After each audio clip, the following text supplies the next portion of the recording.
Hi, I just wanted to pop in real quickly and do a video check-in on Tuesday, July 7th, 2026. And I wanted to address something that's been a very common theme pretty much through every day of the read-along so far, but it's never had its own focus. And I really feel like we've reached a point in the book that it deserves that focus. And that's the helpers that are involved, the helpers that have been circulating around me in different circumstances and under different conditions and different people, and how they've all offered different things and how I've received them differently. I get asked all the time, how do I help somebody who's grieving? Like, what's the best thing for me to do? Well, first of all, there's not just one right answer. And even if you could find a right answer, that right answer may not even apply 5 minutes later, because everything is so fluid, right? The person themselves is fluid. The situations, the dynamics are fluid. The pain is fluid. You could be laughing 1 minute and crying the next. And the whole processing is so fluid. So to have the expectation that there's one right answer, I mean, you and I both know we've grieved before, and being on the receiving end of people who were trying to be helpful, but maybe their help wasn't really aligning with what we really needed at the time. I'm being delicate because obviously there's sometimes people get it just really flat wrong. But we've all heard people say things that didn't land right, and there are several things that I'm not going to repeat right here, but we've all heard them, that I don't think there is a way really for them to land quite right. But nonetheless, it seems like everybody says them.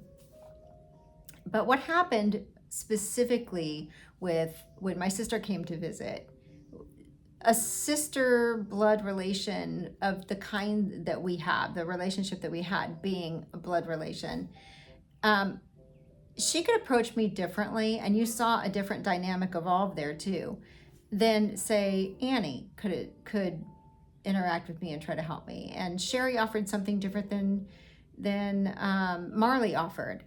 And the response to those attempts to help was different because of the person offering them too. Not just the type of help that was being offered in that moment, but it also differs because of the person who is offering it. But one of the best things that could have ever happened in my situation was people, by and large, came in thinking that maybe I need to, have some guardrails. Maybe I need to have some guidance. Maybe I need to be prompted to do X, Y, and Z. Maybe I need to get out of the house. Maybe it'll help with a distraction. And all of those things were attempted, and sometimes they worked, and sometimes I said no. But I got to say, by and large, everybody sort of took my cues, if not from the get-go, eventually. And that was the best gift that anybody could have given me. And, you may agree that maybe your experience too is that sometimes you just need people to let you breathe in the way that you need to breathe. And you need to be allowed, in the case of so did I needed to be allowed to define what help meant. Because it's not going to be the same in every circumstance or with every person. And it changes with everything being so incredibly fluid. So I just wanted to address that today and throw that out there, see if it means anything to you as far as how you've experienced grief, both from the receiving end and trying to be the support for somebody else.